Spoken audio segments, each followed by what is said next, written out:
Bismillahirrahmanirrahim. Alhamdulillah wala haula wala quwata illa billah. Allahumma shalli ala Muhammadin wa ala alihi wa ashabihi wa mawalah amma ba'du. Farabbi shrah li sadri wa yassir li amri wahlul 'uqdatam min lisani yafqahu qawli. Alhamdulillah jumpa lagi dalam podcast dakwah Majelis Ulama Indonesia Kabupaten Lombok Utara. Alhamdulillah ini adalah seri kedua daripada podcast kita dan pada kesempatan ini kita bersyukur telah ada bersama kita Tuan Guru Haji Abdul Karim Abdul Ghafur kembali membersamai kita. Beliau adalah Ketua MUI Lombok Utara yang alhamdulillah belum lama ini baru saja tiba kembali setelah melaksanakan ibadah umroh. Maka ada baiknya pada kesempatan ini podcast dakwah MUI Lombok Utara akan mengangkat sebuah tema terkait ibadah haji dan umroh. Ahlan wa sahlan Tuan Guru. Baik, alhamdulillah, ahlan bik. Insyaallah umroh mabrurah insyaallah. Ya, insyaallah. Alhamdulillah. Yang pertama tentu kita ingin mendapatkan oleh-oleh berupa cerita, informasi yang kita harapkan juga bisa kita jadikan motivasi untuk kita seluruh pendengar yang menyimak acara podcast dakwah MUI Lombok Utara. Bisa diceritakan sedikit bagaimana keadaan, situasi dan kondisi di Haramain Syarifain belakangan ini? Alhamdulillah, jadi Haramain, Makkah, Madinah saat ini dalam kondisi yang sangat siap untuk menghadapi, menyambut para duyuf Rahman. Meskipun memang pemerintah Saudi membatasi hanya 1 juta jamaah haji tahun ini, tetapi secara bertahap bahwa proses haji dan umroh itu sudah mulai pulih. Kita lihat dari seluruh infrastruktur yang ada di Mekah dan Madinah khususnya sebagai pusat kegiatan haji dan umroh. Begitu juga dengan sarana transportasi, kemudian kehidupan masyarakat, sosial, ekonomi. Semuanya itu menggambarkan bahwa Mekah dalam kondisi yang sangat siap. Wabil khusus tentu karena 2 tahun Mekah dan Madinah ini tertutup disebabkan karena COVID-19. Maka suasana itu alhamdulillah secara berangsur sudah kelihatannya pulih. Bahkan eh, apa namanya kondisi Mekah Madinah itu eh, sudah mulai jarang orang-orang yang menggunakan masker yang menandai masih adanya suasana Covid. Jadi betul-betul Mekah Madinah dalam suasana yang sangat siap sekali untuk menyambut Duyuf Rahman. Masya Allah, Alhamdulillah. Ini tentu menjadi berita yang menggembirakan buat kita seluruh umat Islam di seluruh dunia. Bahwasanya setelah 2 tahun begitu ya, vakum menerima jamaah haji yang biasanya mungkin lebih dari 2 juta begitu. Ya, Dan sekarang dibatasi lalu pelan-pelan mulai dibuka. Nah, kita pengen tahu sebenarnya ada hikmah apa di balik jeda 2 tahun itu bagi Haramain Syarifain sendiri. Jadi 2 tahun itu dipergunakan oleh pemerintah Saudi dalam menangani COVID dan juga pembangunan mungkin sebagaimana apa hikmahnya? uh, karena itu Covid berlangsung selama 2 tahun dan protokol kesehatan juga memang sangat ketat di Saudi Arabia, maka justru masalah terkait dengan pembangunan sarana infrastruktur malah tidak begitu tampak, Hmm, khususnya di Masjid Haram khususnya karena pembangunan sedang berjalan. Pembangunan 2 tahun yang lalu itu sepertinya terhambat. terhambat. Kita lihat Hmm, dalam perjalanan terakhir kita di Juni kemarin, hmm, kita pulang Juni tanggal 2 meninggalkan Mekah, kita melihat bahwa bangunan-bangunan yang mestinya harus tuntas 2 tahun yang lalu belum juga tuntas, sehingga kondisi Masjid Haram masih banyak tertutup, tidak bisa akses masuk ke Masjid Haram begitu leluasa. Ini kita lihat, jadi persiapan-persiapan itu Kalau berbicara masalah sarana fisik justru tidak banyak, ya, tidak banyak. Begitu juga dengan hotel-hotel. Justru yang sekarang dilakukan adalah bersih-bersih Hmm. hotelnya, kemudian pertokoan itu masih banyak yang tutup, Hmm. sehingga yang lebih yang lebih yang lebih dilakukan pemerintah Saudi sebenarnya adalah bagaimana menyelesaikan masalah masalah COVID itu Hmm. sendiri sampai betul-betul dianggap aman, nyaman, barulah kemudian proses perumrohan, umroh dan perhajian ini kemudian dimulai. Ya. Jadi Masya Allah ya, tentu kita semakin yakin tentu ada hikmah bagi pemerintah Saudi juga bisa semakin memantapkan pembangunan begitu Tuan Guru ya. Ya.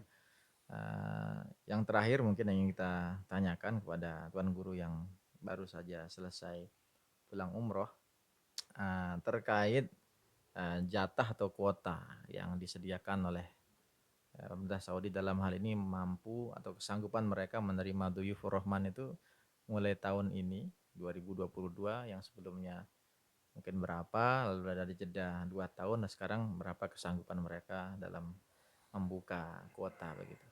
Sebenarnya kalau itu dibuka Hmm. dan aman betul kondisi COVID ini, sebenarnya dinormalkan, kalau itu dinormalkan sebenarnya pemerintah Saudi sangat mampu.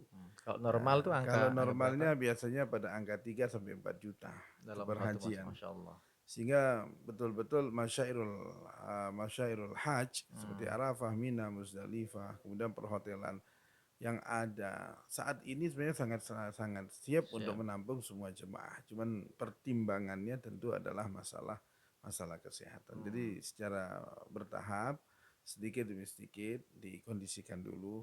Insya Allah dan mudah-mudahan tahun depan semuanya sudah berjalan normal. Amin, Harapan amin, kita tentu jemaah haji yang di atas 65 tahun bisa kembali amin, berhaji normal. amin.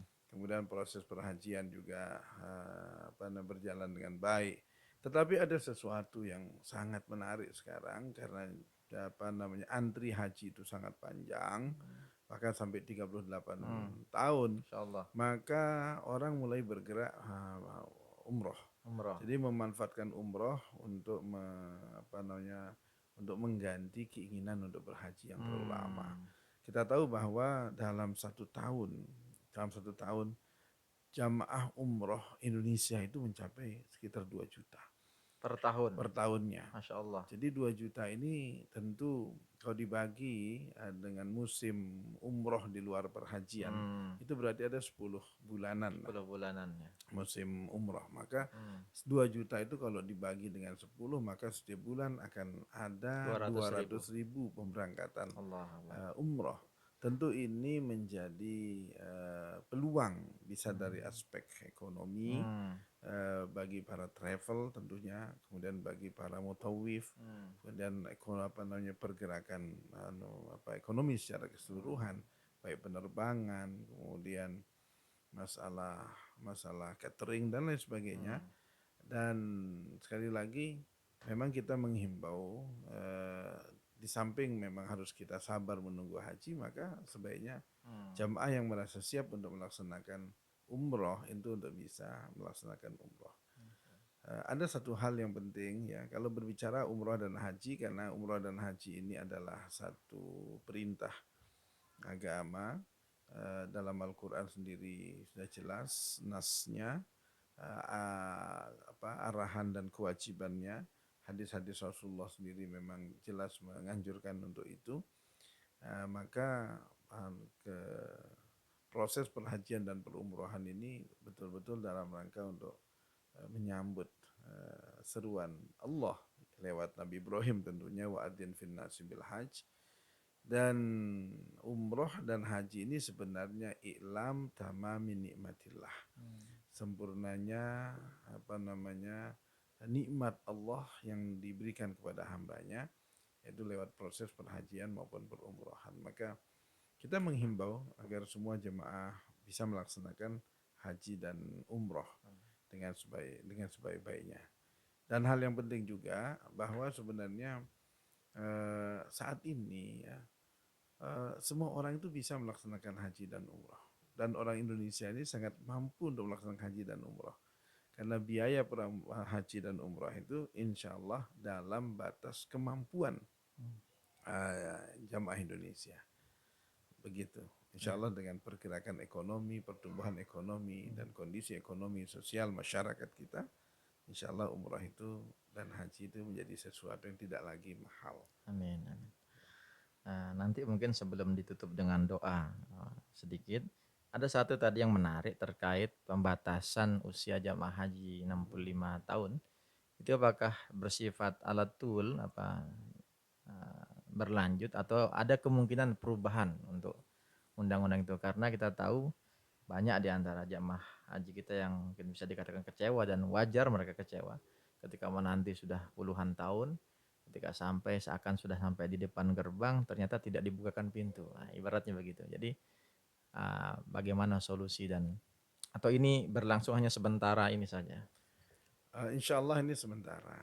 Ya, jadi karena masih tetap saja ya, COVID itu menjadi pertimbangan dan haji adalah ibadah fisik di samping ibadah mal, ibadah qalbiyah, tetapi yang sangat terasa adalah ibadah jismiyah. Tentu dibutuhkan yang segar, bugar, fisiknya sehat. Nah, tentu insya Allah kalau semua sudah normal maka akan dibuka kembali dan kita yakin insya Allah tahun depan itu tidak ada Amin. pembatasan-pembatasan kembali Amin. Amin. sehingga semua jemaah haji bisa mempersiapkan diri, bisa melaksanakan haji maupun umroh insya Allah. Amin. Mungkin yang terakhir Tuan Guru, nah kita mohon untuk didoakan pada jamaah juga yang menyimak, yang menyaksikan pemirsa, agar kita mengamini apa saja misalnya dibacakan doa agar memudahkan kita untuk berkunjung atau menziarahi Haramain Syarifain dengan doa-doa yang pendek yang mudah lalu kita mengamini. Baik, sebelum kita tutup dengan doa, satu hal yang perlu saya ingin sampaikan dan yakinkan kepada jamaah ya, kepada masyarakat. Sebenarnya kaum muslimin itu berangkat haji dan umrah itu dia itu sebenarnya mudik pulang kampung. Ini sesuatu yang memang harus disampaikan. Kalau itu bahasa yang untuk yang kita sederhanakan karena Allah mengatakan dalam Al-Qur'an itu inna awwala baitin wudi'a lin-nas lalladzi bi Bakkah, bahwa rumah yang pertama disiapkan untuk manusia adalah yang di Makkah itu. Tentu setelah berimigrasinya manusia ke banyak tempat, dia meninggalkan rumah aslinya, maka saatnya untuk kembali lagi. Maka dalam Al-Quran sendiri ada kata-kata wa id ja'alnal baita mathabatan linnas wa amna, dan ingatlah ketika kami menjadikan Ka'bah itu tempat berkumpul manusia di mana Allah sudah menjamin keamanannya di situ. Sehingga para jemaah haji dan umrah ini adalah ufudullah, tamu-tamu Allah, utusan-utusan Allah ya, yang datang berkumpul bertemu. Maka orang-orang yang berhaji itu hakikatnya adalah orang yang rindu untuk kembali ke kampungnya, kembali ke rumahnya sendiri, bertemu dengan saudara-saudaranya dalam kapasitas yang besar, datang dari semua daerah ya, min kulli fajin amik. Maka semua jemaah haji ini insya Allah yang ada dalam dirinya iman, ada keyakinan, kebenaran, maka dia akan merindukan untuk bisa hadir ke tanah suci. Mudah-mudahan insya Allah kita akan bisa sampai ke sana. Amin. Semua jemaah haji dimudahkan untuk Amin. bisa datang ke Makkah Mukarramah. Mari kita bismillah bersama berdoa, mudah-mudahan kita semuanya dimudahkan, dan jemaah haji yang akan berangkat tahun ini dan yang sudah berangkat khususnya jemaah kami dari Lombok Utara ini yang jumlahnya 42, Masya Allah. sedikit sekali, ini bisa nyaman, Amin. aman. Begitu Amin. juga semua jemaah haji yang ada dari semua daerah, bahkan dari semua belahan dunia. Insyaallah. A'udzubillahi minasyaitonirrajim. Bismillahirrahmanirrahim. Amin. Alhamdulillahirabbil alamin wal aqibatu lil muttaqin wala udwan illa 'alal zalimin. Amin. ربنا تقبل منا إنك أنت السميع العليم Amin. وتب علينا إنك أنت التواب الرحيم. Amin. اللهم ارزقنا زيارة الحرمين الشريفين مكة Amin. المكرمة والمدينة المنورة Amin. حاجين Amin. ومؤتمرين. اللهم Amin. ارزقنا اللهم ارزقنا Amin. اللهم ارزقنا Amin. حجا مبرورا Amin. وسعيا مشكورا وذنبا مغفورا Amin. وعملا صالحا مقبولا Amin. وتجارة لن تبور. Amin. ربنا آتنا في الدنيا حسنة وفي Amin. الآخرة حسنة وقنا عذاب النار Amin. والحمد لله رب العالمين. Amin. Amin. Ya, Jazakumullah khairan Tuan Guru atas penyampaian apa saja yang telah kami tanyakan tadi. Baiklah hadirin hadirat rahimakumullah, usai sudah perjumpaan kita pada podcast dakwah MUI Lombok Utara edisi kedua. Semoga kita bisa mengambil hikmah, pelajaran dan juga ilmu dari apa yang kita bicarakan. Sekali lagi jazakumullah khairan Tuan Guru. Semoga kita bertemu di kesempatan dan waktu yang lain dengan materi, dengan tema yang berbeda insyaallah. Astaghfirukum barakallah li walakum. Semoga bermanfaat. Jumpa lagi insyaallah di episode selanjutnya. Assalamualaikum warahmatullahi wabarakatuh.